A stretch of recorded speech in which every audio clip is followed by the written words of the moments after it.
I'm going to stop initiating sex with my wife, 25-year-old female, because she never initiated. So go back and watch Chad's video in its entirety. He's talking about a Reddit post about sex where a 20-something-year-old man is complaining about the fact that his 20-something-year-old wife no longer desires sex. She doesn't initiate. So he's saying that he's not going to initiate sex with her going forward. And Chad goes on to explain that you can never outsex a healthy woman unless she's suffering from some type of mental disorder or a physical ailment that is lowering her libido or prevents her from enjoying sex. She's going to crave you. She's going to desire you. She's going to initiate it unless she doesn't like you or unless the sex is whack. I will also say, if you have been a cheater in your relationship and she forgave you, that can still affect your sex life.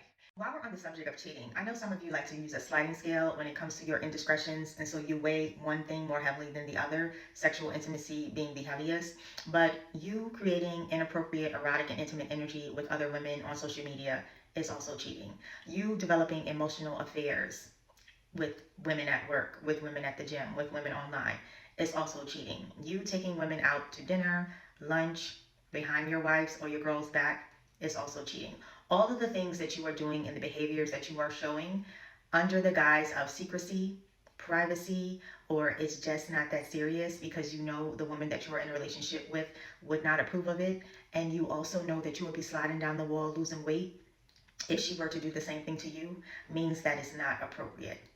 So it's not just sex. There are many, many, many steps that lead up to you being able to have a sexual affair with someone else. If you are being emotionally, verbally, physically, sexually, or financially abusive, that is going to impact your sex life. I know I just posted a list by men who are abusive that said all of the benefits of violence in relationships, and some of them equated access to a woman's body sexually as a benefit, but that's not consensual sex. That's coercion and that is rape.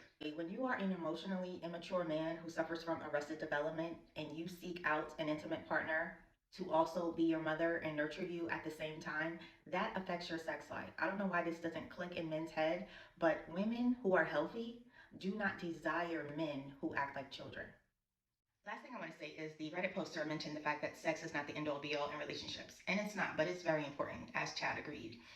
It's so important that it can be used as a tool of manipulation in relationships because people do crave intimacy. So when you are partnered with a particularly toxic or narcissistic individual, they can use physical or sexual intimacy, even emotional intimacy, that means to try to get you addicted to them as also devaluing you. So they will love bomb you with the validation and emotional intimacy and the physical and sexual intimacy.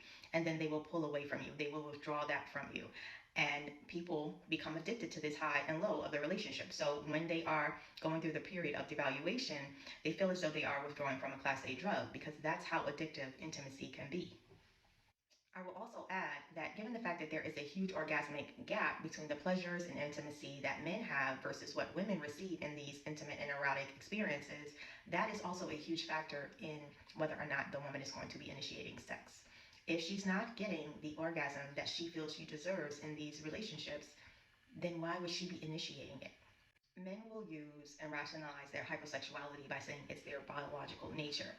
And then they become addicted to porn as early as early childhood stages, well into their adult years, still not learning anything because you are developing an unrealistic viewpoint of sex and intimacy.